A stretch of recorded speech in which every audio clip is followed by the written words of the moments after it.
नमस्कार, math and study में आपका स्वागत है। इस वीडियो का पार्ट 1 है और इस वीडियो में हम सीखेंगे 20 मोस्ट एक्सपेक्टेड एमसीक्यू जो कि BPSC TRE 4.0 and DSSB computer science से रिलेटेड है। चलिए क्वेश्चन स्टार्ट करते हैं। सबसे पहले which of the following is a universal gate. अगर यहाँ पे यूनिवर्सल गेट की बात करें तो दो यूनिवर्सल गेट होता है। सबसे पहले एक होता है नैंड गेट और दूसरा होता है नॉर गेट। दो यूनिवर्सल गेट होता है, NAND gate and NOR gate.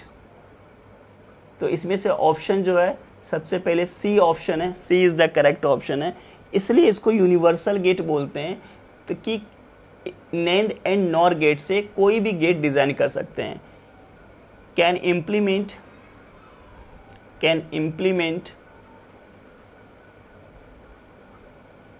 implement any logic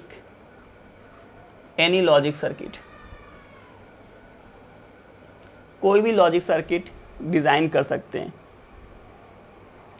चलिए क्वेश्चन नंबर 2 पे चलते हैं। The output of A not gate. Not gate का आउटपुट क्या होगा? यानी अगर आप इनपुट 0 देते हैं तो सिंपल से अगर आप इनपुट 0 देंगे तो आउटपुट 1 हो जाएगा।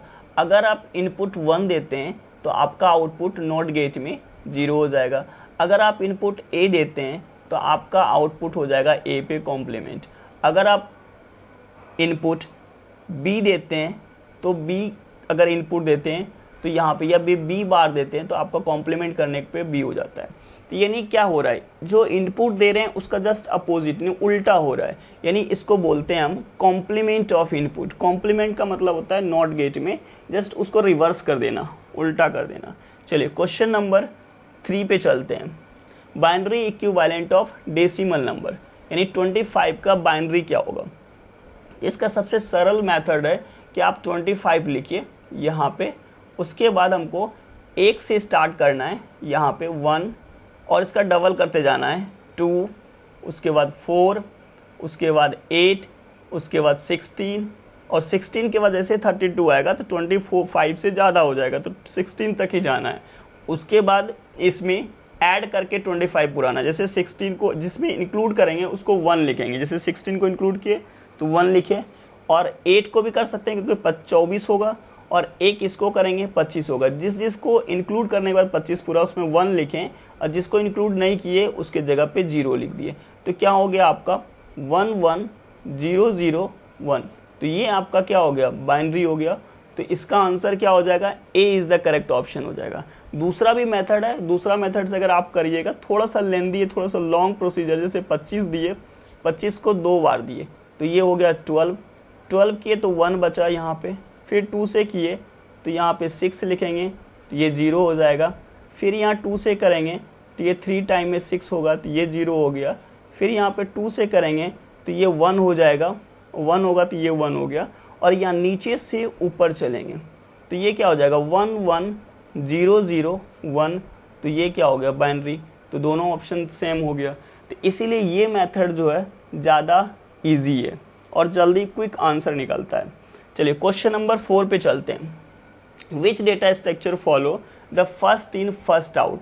अगर फर्स्ट इन फर्स्ट आउट की बात करें यानी जो पहले इंटर करेगा वो पहले ही निकलेगा। अगर मान लीजिए सबसे पहला ऑप्शन है स्टैक की बात करें तो मान लीजिए ए इंसर्ट किए, फिर बी इंसर्ट किए, फिर सी इंसर्ट किए तो सी सबसे लास्ट में हुआ, सबसे लास्ट में सी हुआ और सबसे पहले निकलेगा। सबसे लास्ट में इंसर्ट किए यानी लास्ट में इंसर्ट किए, लास्ट इन, और ये क्या हो गया, फर्स्ट में आउट हो गया, लास्ट इन फर्स्ट आउट। तो स्टैक क्या यूज़ करता है, स्टैक यूज़ करता है last in first out principle. Last in first out principle. Queue की बात करें से ये मान लीजिए क्यू है, सबसे पहले ए इंसर्ट किए, फिर बी इंसर्ट किए, फिर सी इंसर्ट किए, फिर डी इंसर्ट किए।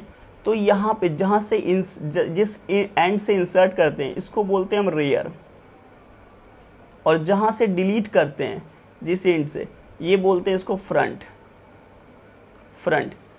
अब देखिए सबसे पहले इंसर्ट क्या किए, ए किए तो ए हो गया फर्स्ट, इंसर्ट किए और फर्स्ट ए निकल गया, यानी इसको क्या बोलते हैं, फर्स्ट में इन किया और फर्स्ट में ही ये क्या हो गया, आउट हो गया। इसीलिए इसको फर्स्ट इन फर्स्ट आउट बोलते हैं, first in first out. Tree और ग्राफ की बात करें तो ये है आपका non linear data structure, non linear data structure. Tree and graph जो है आपका नॉन लीनियर डेटा स्ट्रक्चर है। तो इसका ऑप्शन क्या हो जाएगा, फर्स्ट इन फर्स्ट आउट, यानी क्यू आंसर इसका हो जाएगा 4 नंबर का। चलिए क्वेश्चन नंबर 5 पे चलते हैं। Which data structure follow the last in last out principle. Last in last out, stack में क्या होता है, फर्स्ट इन लास्ट आउट, यानी फर्स्ट में जो इंसर्ट करते हैं वो लास्ट में क्या हो जाता है, आउट हो जाता है। इसमें क्या देखे थे, first in first out, first in first out. देखिए अगर हम क्यू की बात करें यहाँ पे, तो सबसे पहले ए इंसर्ट हुआ, फिर यहाँ पे बी इंसर्ट हुआ, फिर सी इंसर्ट हुआ, फिर डी इंसर्ट हुआ। अगर ये पहले इंसर्ट हो गया तो पहले निकल गया, यानी फर्स्ट इन फर्स्ट आउट। लेकिन डी देखिए, डी अगर लास्ट में इंसर्ट हुआ तो लास्ट में ही निकलेगा। अगर आप इधर से इंसर्ट करते हैं, ये रेयर एंड से और ये हो गया फ्रंट एंड, फ्रंट से हमेशा डिलीट होता है। तो डी अगर लास्ट में इंसर्ट किए तो लास्ट में ही आउट होगा, यानी लास्ट में अगर इंसर्ट किए तो लास्ट में आउट होगा। यहाँ पे लास्ट इन लास्ट आउट, तो यहाँ पे क्या हो गया, क्यू में देखिए, क्यू एक तो फर्स्ट में इंसर्ट किए तो फर्स्ट में आउट हुआ, या फिर आप इसको कह रहे हैं लास्ट में इंसर्ट करेंगे तो लास्ट में ही आउट हो जाएगा। तो क्यू डेटा स्ट्रक्चर जो है इसका करेक्ट ऑप्शन है। और एरे जो है आपका, एरे फिक्स साइज स्टोरेज करता है, फिक्स साइज का स्टोर करता है, ये फिक्स साइज का होता है आपका, फिक्स होता है साइज में।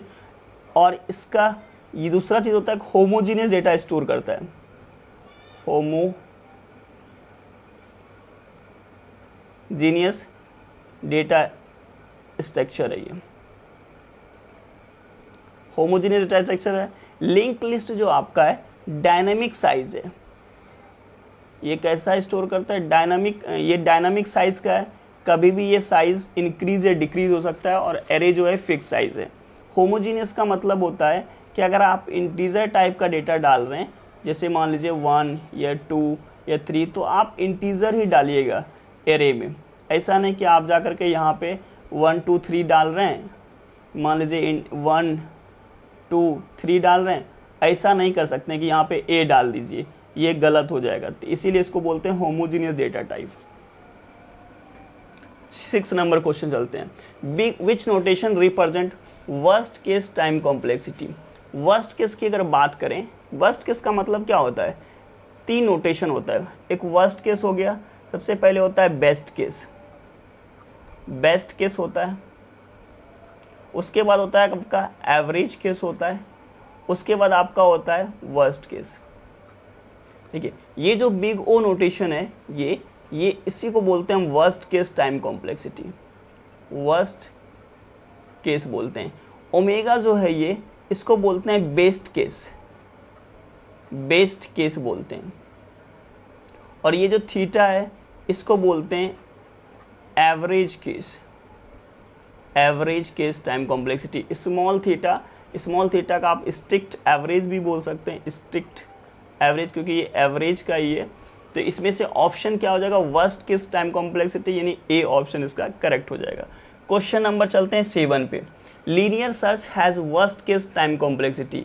Worst case time complexity linear search में, अगर हम ऑर्डर ऑफ लॉग एन की बात करें, लॉग एन लीनियर सर्च, यानी लॉग एन ये जो हमारा है, ये है आपका बाइनरी सर्च, ये बाइनरी सर्च की यूज करता है,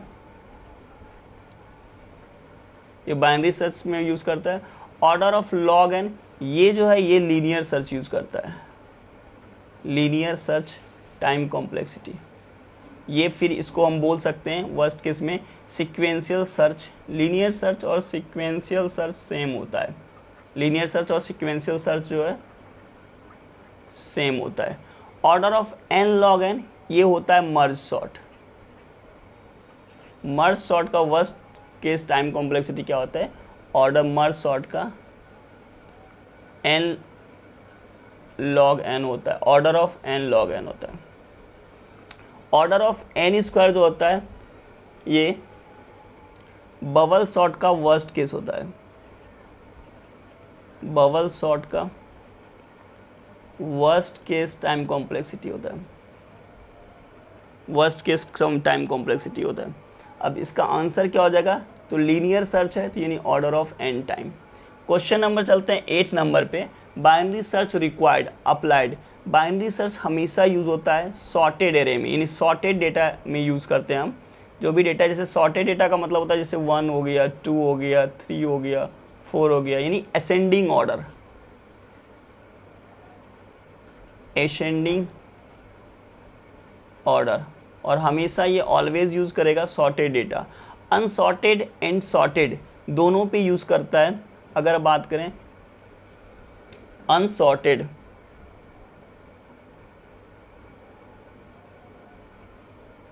अगर हम लीनियर की बात करें, लीनियर की, लीनियर सर्च की, ये दोनों पे यूज होता है, shorted and unsorted, unsorted array पे दोनों पे यूज होता है ये। यहाँ पे लिंक लिस्ट भी नहीं होगा, ग्राफ लिंक लिस्ट भी नहीं है। अच्छा, ये दो लिंक लिस्ट भी, ग्राफ जो है आपका, ग्राफ जो है नॉन लीनियर डेटा स्ट्रक्चर का पार्ट है, ये नॉन लीनियर डेटा स्ट्रक्चर है, नॉन लीनियर डेटा स्ट्रक्चर है। अब क्वेश्चन नंबर 9 पे चलते हैं, decimal equivalent of binary number. जैसे बाइनरी नंबर है, इसका हमको डेसिमल निकालना है। सिंपल सा, जिस तरह हम बनाए थे डेसिमल टू बाइनरी, इसी तरह हम बाइनरी टू डेसिमल करेंगे। जैसे मान लीजिए 1 0 1 1 0 है, सबसे पहले यहाँ पे 1 लिखेंगे, इसके बाद यहाँ 2 लिखेंगे, यहाँ 4 लिखेंगे, यहाँ 4 का 8 लिखेंगे डबल, 8 का 16 लिखेंगे, और जहाँ पे 0 है उसको कैंसिल कर देंगे। कैंसिल क्यों करते हैं वो भी बताएंगे आपको। 16 हो गया प्लस 4, ये सबको ऐड कर देंगे, यानी 16 प्लस 4 प्लस 2, यानी कितना हो गया यहाँ पे 22 हो गया। तो इसका डेसिमल क्या हो गया 22। अगर इसका मेथड देखेंगे, थोड़ा सा लॉन्ग है। अगर मान लीजिए निकालना है मुझे 10110, आपको एग्जाम में इसी मेथड का फॉलो करना है। अगर इसको निकालना है तो इस तरह निकालते हैं, 2 to the power 0, 2 to the power 1, 2 to the power 2, 2 to the power 3, 2 to the power 4, यानी 1 into 2 to the power 4 plus 0 into 2 to the power 3 plus 1 into 2 to the power 2 plus 1 into 2 to the power 1 plus 0 into 2 to the power 0।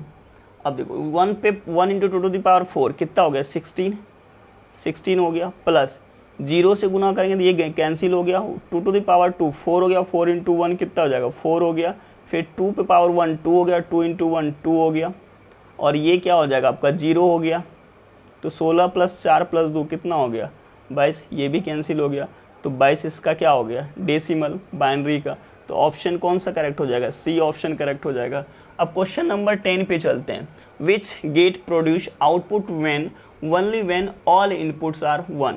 देखिए, अगर आप देखिएगा और gate में क्या होता है, one of the output is 1, one of the input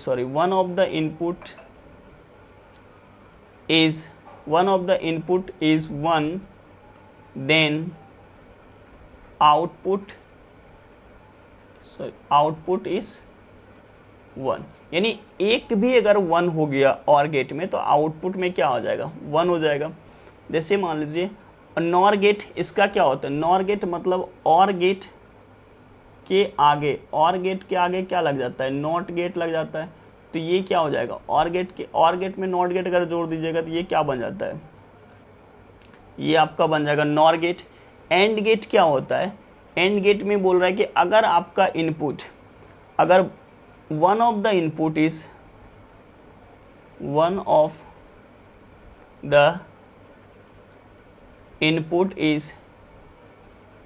0, then output becomes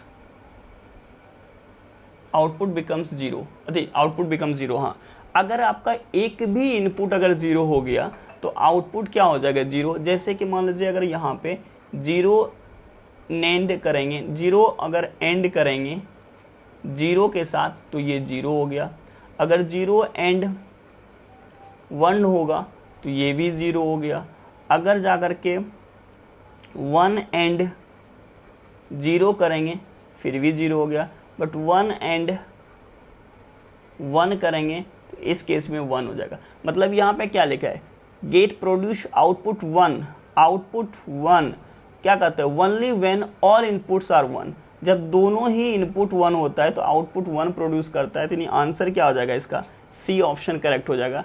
x और गेट में बोल रहा है कि अगर आपका सेम इनपुट है उस केस में आउटपुट 0 होता है, तो ये आगे चल के आपको बताएंगे। चलिए क्वेश्चन नंबर चलते हैं 11 पे। How many combination are possible with 3 binary variable, अगर 3 बाइनरी वेरिएबल है तो कितने पॉसिबल है, तो इसका फार्मूला होता है 2:n। ये जो n है इसको ये होता है number of variable, number of binary variable, number of binary variable, यानी अगर यहाँ पे 3 वेरिएबल है 2⁻³ यानी कितनी कॉम्बिनेशन हो जाएगी, 8 कॉम्बिनेशन हो जाएगा। तो यानी इसका ऑप्शन क्या हो जाएगा, C is the correct option हो जाएगा। चलिए क्वेश्चन नंबर चलते हैं 12 पे। Which gate is known as equality detector. अब इक्वलिटी डिटेक्टर किस गेट को बोलते हैं, इक्वलिटी डिटेक्टर का मतलब होता है कि अगर आप इनपुट चाहे 0 दें या 1 दें, आप अगर इनपुट मान लीजिए 0 0 0 1 1 0 और 1 1, ये इनपुट हो गया और ये हो गया आपका आउटपुट। चाहे आप 0 0 इनपुट दें या चाहे आप 0 1 इनपुट दें, आउटपुट क्या हो जाएगा, हमेशा 1 होना चाहिए। उस केस में आपका होगा XNOR gate. XNOR gate, XNOR gate के क्या होता है, अगर आपका सेम इनपुट इक्वली, मतलब अगर आपका 0 0 रहेगा तो आउटपुट 1 होगा, अगर 0 1 डिफरेंट इनपुट रहेगा यानी 0 1 रहेगा तो 0 देगा, 1 0 रहेगा तो 0 देगा, 1 1 रहेगा तो आउटपुट क्या देगा, 1। यानी अगर इनपुट दोनों इक्वल है तो आउटपुट आपका 1 आएगा, चाहे वो 0 0 इक्वल हो या फिर 1 1 इक्वल हो, 0 0 इक्वल हो या फिर 1 1 इक्वल हो, तो आपका आउटपुट क्या हो जाएगा, 1 हो जाएगा। तो यहाँ इसी गेट को बोलते हैं इक्वली डिटेक्टर बोलते हैं। तो इसमें ऑप्शन क्या हो जाएगा, बी ऑप्शन करेक्ट हो जाएगा, एक्स नॉर गेट। चलते हैं 13 नंबर क्वेश्चन पे। विच data structure allow insertion and deletion both the end, यानी दोनों एंड से होता है। स्टैक में क्या होता है, एक एंड से होता है। स्टैक में इंसर्शन और डिलीशन क्या होता है, एक एंड से होता है। क्यू में भी क्या होता है, एक एंड से होता है। क्यू में सिंपली अगर देखा जाए तो इंसर्ट आप इधर से करते हैं और डिलीट आप फ्रंट से करते हैं। बट डी क्यू होता है डबल एंडेड क्यू, इसको बोलते हैं double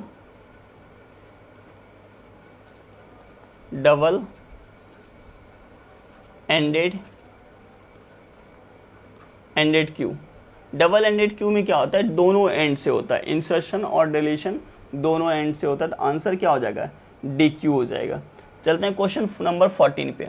which data structure store element in contiguous memory. अब देखिए कॉन्टिजियस मेमोरी जो स्टोर करता है आपका एरे करता है। एरे डेटा स्ट्रक्चर यूज करता है कॉन्टिजियस मेमोरी लोकेशन, मतलब आपका जो मेमोरी लोकेशन है वो कॉन्टिजियस स्टोर करता है। जैसे कि मान लीजिए ये एरे है, इस एरे में ए इंसर्ट किए फिर बी इंसर्ट किए। आप ऐसा नहीं कर सकते कि इसको छोड़ के यहाँ पे सी कर दीजिए इंसर्ट, ये गलत हो जाएगा। आपको सी यहाँ करना पड़ेगा, फिर डी यहाँ करना पड़ेगा, फिर ई, इस तरह करके कॉन्टिजियस मेमोरी एलोकेशन होता है। लिंक लिस्ट में नॉन कॉन्टिजियस स्टोर आप कर सकते हैं। ट्री और ग्राफ जो कि नॉन लीनियर डेटा स्ट्रक्चर का पार्ट है, ये यहाँ पे बोल रहे डेटा स्ट्रक्चर, तो ये है non linear data structure, non linear data structure. तो इसका ऑप्शन क्या हो जाएगा, ए हो जाएगा। क्वेश्चन नंबर 15 पे चलते हैं। Which data structure is best for implementing recursion. अगर रिकर्शन के लिए करें तो स्टैक सबसे पहले क्यू में हम रिकर्शन यूज़ नहीं कर सकते हैं, क्योंकि क्यू जो हमारा यूज़ करता है वो first in first out principle पे काम करता है। और स्टैक जो होता है ये फंक्शन कॉल के लिए यूज़ करते हैं। और यही मेरा जो है आपका बेस्ट रिकर्शन इम्प्लीमेंटिंग होता है, तो इसका स्टैक आंसर हो जाएगा। और ये स्टैक यूज करता है फर्स्ट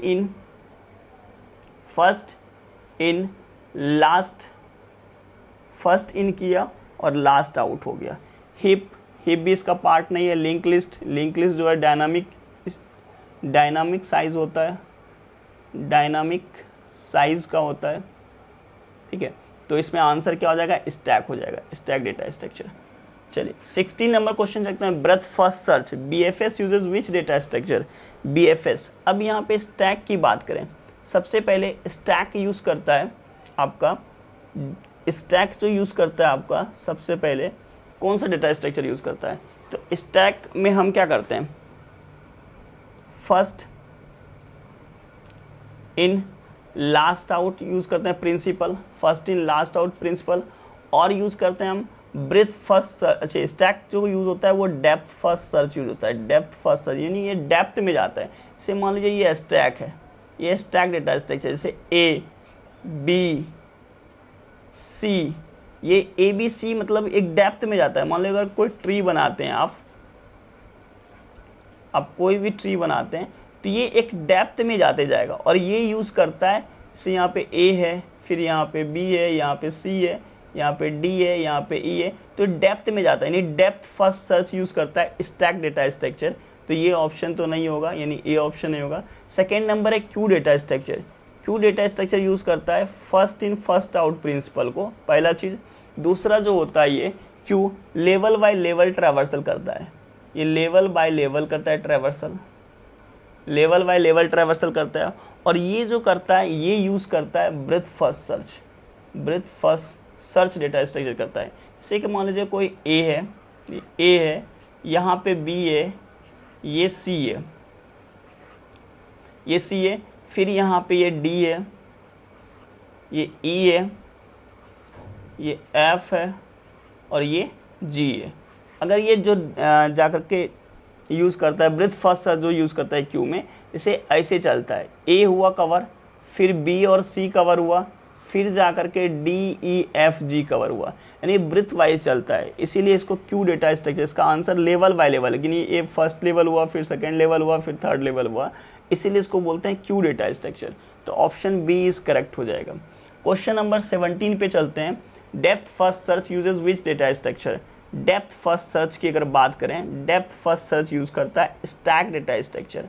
स्टैक डेटा स्ट्रक्चर जो यूज करता है, जैसे मान लीजिए ये A है, फिर यहाँ पे B, ये C है, फिर ये C के बाद ये D है, ये E है, ये F है, और ये G है। तो ये करता है पहले A, फिर B, फिर C, D तक जाता है, यानी डेप्थ वाइज चलता है। फिर ये B पे गया, फिर ये E पे आया, यानी डेप्थ वाइज सर्च कौन सा स्टैक डेटा स्ट्रक्चर। तो स्टैक डेटा स्ट्रक्चर इसका कौन सा होगा, ये DFS होगा, डेप्थ फर्स्ट सर्च होगा।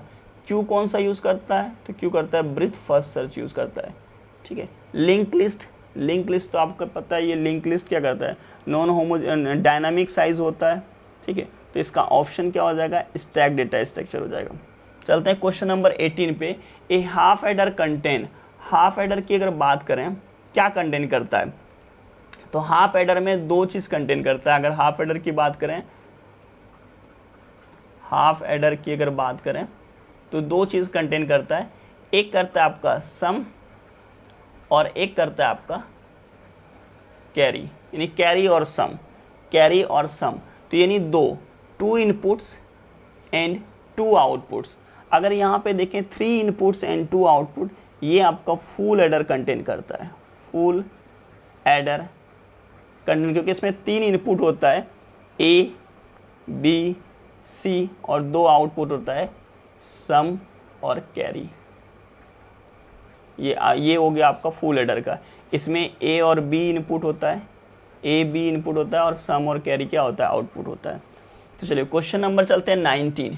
ए फुल एडर कंटेन, देखिए यहाँ पे क्वेश्चन है, तो ये क्या करता है, ये हाफ एडर कंटेन करता है, 2 इनपुट्स एंड 2 आउटपुट्स। ये क्या हो गया आपका हाफ एडर, और 3 इनपुट्स एंड 2 आउटपुट्स, ये हो गया आपका फुल एडर, यानी सी ऑप्शन इसका करेक्ट हो जाएगा।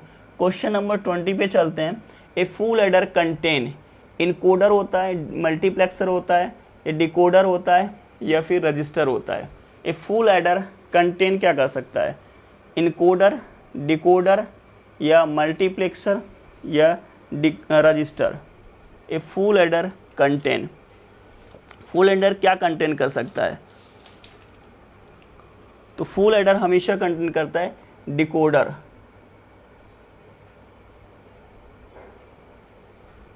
सॉरी, ये क्वेश्चन गलत हो गया। फुल एडर की बात करें तो फुल एडर आपका या तो कंटेन करता है 2 इनपुट्स 2 आउटपुट्स, तो ये ऑप्शन जो है इसमें से ऑप्शन ही गलत है, यानी ऑलरेडी ये क्वेश्चन रिपीट हो गया है। फुल एडर में क्या होता है, 3 इनपुट होता है, 3 इनपुट होता है एंड 2 आउटपुट होता है। यानी 3 इनपुट कौन सा होता है, एक ए होता है, एक बी होता है और एक सी होता है, और 2 आउटपुट होता है जिसमें सम होता है और एक क्या होता है, कैरी होता है। ठीक है, अगर इसमें फुल एडर सिंपल सी बात है, अगर 3 बीट को ऐड करना है, जैसे एक एक एक हो गया, कोई भी 3 बीट को अगर ऐड करना है तो हम हमेशा फुल एडर का यूज़ करते हैं। ठीक है, 3 बीट को अगर ऐड करना है तो फुल एडर का यूज़ करते हैं। अगर बोले कि 2 बीट को अगर ऐड करना है, 2 बीट, कोई भी 2 बीट को ऐड करना है अगर, तो हम यूज़ करते हैं हाफ एडर का यूज़ करते हैं। किसका यूज़ करते हैं, हाफ एडर का यूज़ करते हैं, हाफ एडर का यूज़ करते हैं। तो इसमें सारा ऑप्शन गलत है क्योंकि ये रिपीटेड क्वेश्चन ऑप्शन हो गया, तो ये ऑप्शन क्या है, गलत है। अब चलिए, अगर आपको वीडियो पसंद आए तो वीडियो को लाइक, शेयर एंड सब्सक्राइब जरूर कीजिएगा। अगर पसंद आए तो दोस्तों के पास शेयर भी कीजिएगा। चलिए, थैंक यू सो मच।